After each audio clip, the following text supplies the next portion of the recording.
Marzo de 1990. 1990 1 de marzo, asume la presidencia Luis Alberto Lacalle.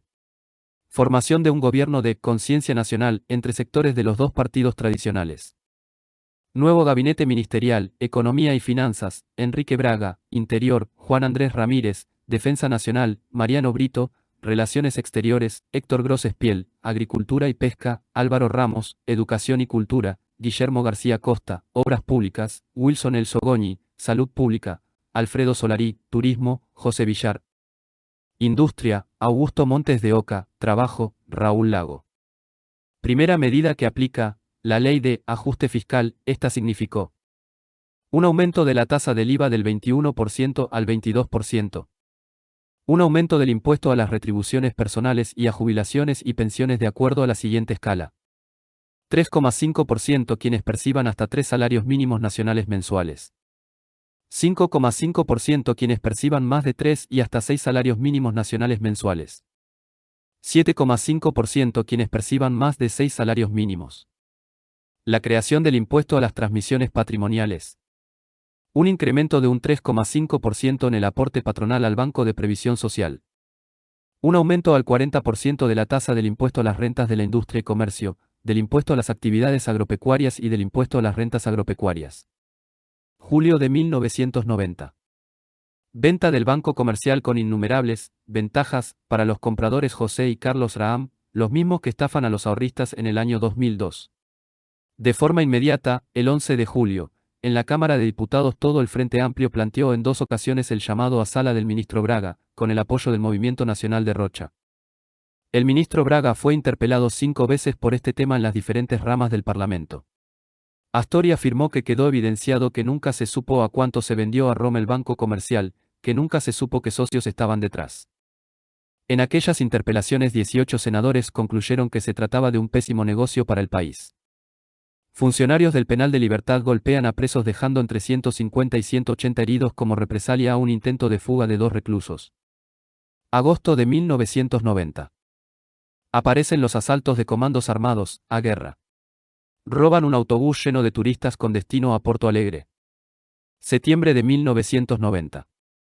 Las superbandas atracan bancos, grandes superficies comerciales. Después se descubre que en ellas había además policías, por lo que se les conoce también como polibandas. Octubre de 1990. Un informe de CEPAL revela que el número de hogares uruguayos en situación de pobreza se incrementó en un 50%. Noviembre de 1990. Alberto Sumarán denuncia públicamente a 14 jerarcas del gobierno del Partido Nacional por implicancias con la dictadura. Enero de 1991. Aparece el Comando La Valleja colocando bombas a dirigentes del Frente Amplio, a Julio María Sanguinetti y a la Facultad de Arquitectura, entre otros. Mayo de 1991. Se remata la histórica empresa Honda. Siendo que ésta había pedido un plazo de 10 días a la intimación recibida por la DNT 2.500 empleados quedan sin trabajo. A lo que la Dirección Nacional de Transporte hace caso omiso, los actos de caducidad no estuvieron sujetos a la norma establecida en el Reglamento General para el Servicio Interdepartamental de Ómnibus aprobado por Resolución 3118 del Poder Ejecutivo de fecha 10 de noviembre de 1953. Junio de 1991. El gremio de UTE descubre una estafa en el ente por $1.500.000. El 11 de junio asume el cargo de ministro de Salud del Pizarro del Partido Nacional y destituye a Alfredo Solarí del Partido Colorado. Esto se da por las tensiones del Foro Bachistas y el gobierno dando por termina la coalición, esto por las diferencias con el ministro de Economía Enrique Braga. Del Pizarro cancela la campaña contra el SIDA, esto llevado a cabo por la epidemia del sarampión, diciendo que la campaña se hará de acuerdo a nuestra idiosincrasia. El mal manejo del ministro causa una fractura en los altos mandos de la salud. A raíz del mal manejo en las políticas interpelan al ministro, este sorprendió a los ministros diciendo, soy un novato. El 16 de junio de 1991 el expresidente Julio María Sanguinetti señala que, el gobierno de Lacalle no tiene una conducción económica clara por falta de inteligencia. Julio de 1991. A raíz de la política económica del gobierno, colapsa la empresa FUNSA. Durante todo el gobierno de Lacalle se intensificó la inflación a valores increíbles y el gobierno estaba sujeto al valor del dólar a tal punto que el encarecimiento en dólares de los productos fabricados en el Uruguay los dejó totalmente fuera de mercado, externo e interno. Agosto de 1991. El director del Banco Central del Uruguay en representación del Partido Colorado, el contador Ricardo Lombardo, dijo, el Estado vendió el banco comercial pero en lugar de recibir dinero tuvo que pagar $2 millones. Septiembre de 1991. Ley de privatizaciones de las empresas públicas. En el marco de la ley aprobada, el Uruguay inició el camino de las grandes reformas del Estado, concretándose la privatización de la compañía de gas, que fue vendida al grupo francés, Gaseba. Se efectuó la liquidación de ILPE, dejando el Estado de cumplir las tareas de pesca que pasaron a manos privadas, a igual que los servicios de tierra en el aeropuerto de Carrasco. Se encaró la privatización del transporte aéreo al interior del país, se otorgó la concesión de servicios de agua potable y saneamiento en zonas de Maldonado, y se adjudicó el sistema de telefonía celular. Octubre de 1991. Surge la violencia en el fútbol. Por primera vez en la historia del deporte hay 3 heridos de bala. Fue en el Estadio Centenario en un encuentro entre River y Peñarol. Diciembre de 1991. Alarma en sectores turísticos, se buscan soluciones. Serios trastornos en los paros de ANCAP, El Puerto y en Antel. Cuarto paro nacional contra la calle. Por primera vez desde la caída de la dictadura, los trabajadores paran 36 horas. Enero de 1992. Aparece el primer asesino serial del Uruguay, Pablo Goncalves. Autor de varios crímenes, entre ellos el de Ana Luisa Miller. Febrero de 1992. 11 de febrero. Debido a la fuerte crítica y poco respaldo de diferentes sectores políticos, la calle destituye al ministro Braga y el nuevo ministro de Economía, Ignacio de Posadas, en cadena de radio y televisión le pide al pueblo uruguayo un pálido sacrificio para no caer en el abismo, al anunciar 14 nuevas medidas tributarias. Además del ministro Braga, también es destituido el ministro de Industria Montes de Oca por Eduardo H. Marzo de 1992. Denuncian caos en los hospitales del Ministerio de Salud Pública por falta de medicamentos. Abril de 1992. Denuncia de maltrato y abuso sexual a menores internados en el INAME. Ocurre el segundo atentado con bombas, en lo que va del periodo de gobierno, contra dirigentes políticos de izquierda. Mayo de 1992. Explota una bomba en el puente de la ciudad de Minas. El artefacto es similar al de los atentados anteriores, se lo adjudica el Comando La Valleja. Noviembre de 1992. 15 de noviembre. En Fray Bentos, las familias de los policías se organizan para reclamar aumentos salariales y mejores condiciones laborales. Los reclamos se extienden en todo el país y por segunda vez en la historia. Huelga policial, esto también debido a que los policías tenían que hacer colectas para el combustible y comprarse los uniformes. Esta se sostuvo durante 5 días. Diciembre de 1992. Aparecen en los diarios fotografías del maltrato a presos en las cárceles. 13 de diciembre, el gobierno pierde por paliza el referéndum por la ley de empresas públicas. El sí gana con el 71,6% y el no con 27,1%. Esto supone un gran golpe para el gobierno. Enero de 1993. Crimen de Eugenio Berríos, químico chileno.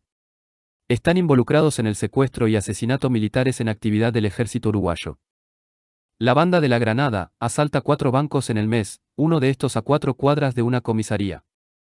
A raíz de los numerosos casos de abusos y maltratos, el Parlamento vota por unanimidad llamar al ministro del Interior en régimen de comisión general. A raíz de las numerosas fotos, el director del Penal de Libertad detuvo a un periodista de La República, lo incomunicó por 4 horas y lo interrogó delante de los oficiales de la Guardia Beduga. También fue detenido, desnudado e incomunicado el chofer del mismo diario. El auto fue confiscado y deshuesado. Marzo de 1993. La directora de la colonia Miguelete, INAME, es procesada con prisión por ser responsable de torturas y castigos reiterados a los menores internados. Mayo de 1993. Huelga más grande de construcción, derivada por la baja salarial, ya que el gobierno pretendía establecer una pauta salarial por debajo del índice de inflación, la cual se había desatado en un 60% anual, terminaría en una brutal represión a los trabajadores que manifestaban pacíficamente frente al Palacio Legislativo. Hubo decenas de heridos. Hace muchos años que en este país no se reprimía a los trabajadores de esa forma, manifestaba a la prensa uno de ellos. Huelga de docentes, esto debido a que el peor momento del salario docente fue en el gobierno de Luis Lacalle Herrera, cuando perdió 17,5% de su poder adquisitivo en 1993 en relación al año 1985. En esta altura el presidente solo cuenta con el apoyo de su sector, herrerismo, y el pachequismo. Junio de 1993. 10 de junio de 1993, por una carta anónima que recibieron periodistas y parlamentarios. Fue escrita por 2 policías acusados de corrupción. Despechados, decidieron denunciar al jefe de policía, el coronel retirado Ramón Rivas, el mismo que había facilitado el operativo militar de rescate y había destruido documentos oficiales en un intento de borrar el rastro del bioquímico. La revelación de los hechos, que incluía detalles de nombres, lugares y fechas, obligó al ministro del Interior, Juan Andrés Ramírez, a destituir a Rivas y a iniciar una investigación administrativa. Se crea una tensión con el presidente chileno, quien se enoja con el presidente Lacalle y dice que Uruguay tiene la obligación de investigar. Agosto de 1993.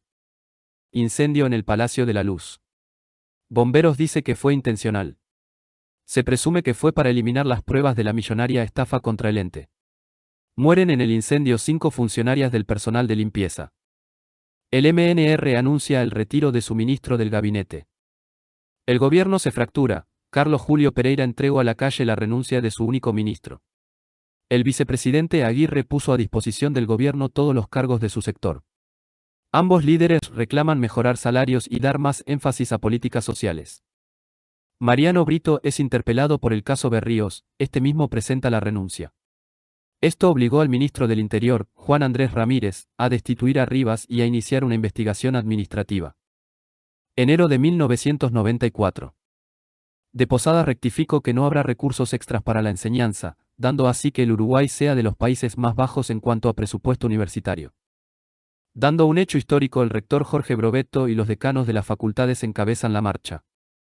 La fachada de la universidad es cubierta de negro. Febrero de 1994. Lacalle pide venia para 2 militares responsables de crímenes durante la dictadura. Ellos eran, Tomás Casella, actualmente detenido en Chile implicado en el secuestro y asesinato de Eugenio Berríos, y Sergio Caguarrere, vinculado al asesinato del médico Vladimir Roslik. Marzo de 1994. Adjudican TV Cable a ciudadanos vinculados directamente al Partido Nacional. Abril de 1994. Venta del Banco Pan de Azúcar. Desde el comienzo, las negociaciones despertaron suspicacias en los partidos y prensa de oposición, así como en la Asociación de Empleados Bancarios del Uruguay. La oferta aceptada fue de $5 millones, cuando poco antes se habían rechazado ofertas de 15 y hasta $30 millones, provenientes de entidades financieras más reconocidas internacionalmente. La primera dama Julia Pou fue indagada ya que poseía el 2.5% del capital del Banco de Pan de Azúcar. Klein relató que, mientras trabajaba en el caso, fue contactado por Lacalle Herrera, tuve una conversación con el expresidente Lacalle, y me amenazó. Nunca lo había contado, dijo Klein. Me dijo, este país es muy chico, y tu familia es una familia recién llegada. No sé qué quiso decir con eso. La frase completa fue, mi familia tiene más de 100 años en este país y la tuya es recién llegada. Junio de 1994. En un partido clásico entre Peñarol y Nacional degüellan a un joven de 16 años. A raíz de una fuga de 10 reclusos de la cárcel Libertad trasciende a la opinión pública y al sistema político el estado lamentable de la mayoría de las cárceles del país. Dando así a un motín que duró varios días, las imágenes de la cárcel Libertad muestran el estado lamentable. Julio de 1994. Se inauguró el día 10 de este mes el puente 329, el puente más grande en el país. Este está totalmente aislado y no tiene uso prácticamente. Este costó alrededor de $80.000 de la época. Irregularidades en el Banco de Seguros. Agosto de 1994. Incidentes en el Hospital Flitro termina con varios heridos y la muerte de un enfermero a manos de la policía, el cual recibió 7 disparos a quemarropa, la muerte de Fernando Marroni de 24 años y el fotógrafo Roberto Facal. Septiembre de 1994. Adjudican radios AM y FM a amigos de Lacalle. Denuncian irregularidades en Comisión Técnico Mixta de Salto Grande. Xianoula es interpelado por los incidentes del Hospital Filtro. Noviembre de 1994. 100 policías golpean brutalmente a cientos de jóvenes durante el recital de Los Ramones. Xianoula nuevamente es interpelado. 1995. Asume Sanguinetti la presidencia. Con el apoyo de Lacalle aplican otro ajuste fiscal. Balance del gobierno de Lacalle. El caso Focoex se dio a conocer en 1996 por una denuncia realizada por dos legisladores del Frente Amplio, Leonardo Nicolini y Carlos Pita, denunciando estos, un caso de corrupción durante el gobierno de Lacalle que involucraría a altos cargos del gobierno de ese momento. Las denuncias se basaron en una prueba de 3 faxes, que implicaban que hombres del Partido Nacional fueron sobornados en el negocio. Dicho negocio vinculaba la compra de equipamiento médico proveniente de España por un monto cercano a los 100 millones de dólares. El dinero provenía de un préstamo del Fondo de Ayuda al Desarrollo del Gobierno de España otorgado por el gobierno español y gestionado por Focoex, Fomento de Comercio Exterior S.A., a través de Ductrade. Benito Stern, ex ministro de Turismo, ex intendente de Maldonado, director de Antel. Procesado por abuso de funciones, pagó la fianza con su casa de Punta del Este valorada $150.000. Estefan Benjamú, estafa y vaciamiento del Banco Pan de Azúcar, fugado del país. Enrique Braga, fue el que firmó los papeles en la venta del Banco Pan de Azúcar, cayó y se quedó sin un peso. Daniel Cambón, ex secretario de Lacalle procesado y encerrado por estafa. Iván Coronel, ex director de AFE, procesado y preso por fraude. Pablo García Pintos, ex secretario de Lacalle, recibió miles de dólares de regalo de su amigo Igor Svetogorski. Después que prescribieron sus delitos, publicó un libro contando las hazañas que se mandó en el gobierno de Lacalle. En el 2019 se conoció que usó la tarjeta corporativa del Banco República durante una década. Cuando se le preguntó si el dinero iba a parar al Partido Nacional, el exdirector contestó que, sí, hasta la fecha solo se conoce desde el 2001 al 2004 un total de $11.350. Julio Greno, expresidente del BSE, socio de Cambón, procesado por abuso de funciones. Carlos Masulo, exintendente y diputado de Flores, denunciado por robo y estafa por uso de dinero público con fines personales. Fue procesado su hijo Alessandro. Carlos tiene fueros parlamentarios. Alberto Casas, exdirector de OCE, diputado, entre julio de 2003 y marzo de 2005 consumió casi 38.000 litros de combustible, es decir, unos 1.795 litros por mes, según los registros de OCE, pero tiene fueros y no se lo puede juzgar. José Luis Ovalle, exministro de Transporte, tráfico de influencias. Pidió 2 millones para interferir en la licitación de la terminal de contenedores. Rosario Pou, ENCE, reclasificación de tierras forestales. Juan Carlos Rafou, vinculado a Svetogorski por tráfico de influencias. Carlos Raham y José Raham, estafa del Banco Comercial. Jorge Saki, BHU, procesado por fraude, robo y viáticos irregulares. Igor Svetogorski, especialista en licitaciones, vendió al Estado armamentos, helicópteros, radares y caños para OCE, financió la campaña del Partido Nacional con $174.000. Agustín Uturbey, ex vicepresidente del Banco Central, participó en la venta del Banco Pan de Azúcar y del Banco Comercial. Andrés Arocena, intendente de Florida, procesado por abuso de funciones. Juan Raúl Ferreira, exdirector del BSE, embajador, denuncia por coima en la adjudicación de una licitación e investigado por compra y reventa de autos de lujo exonerados de impuestos por sus privilegios en la embajada argentina. En 1996, el juez Rubén Eguliz y el fiscal José Luis Baar Vallalata iniciaron una investigación que involucró al expresidente y a su entorno. El hecho fue que Lacalle contrató en nombre del Poder Ejecutivo a Rosario Pou, prima hermana de su esposa Julia Pou, para coordinar un proyecto forestal con fondos del Banco Mundial.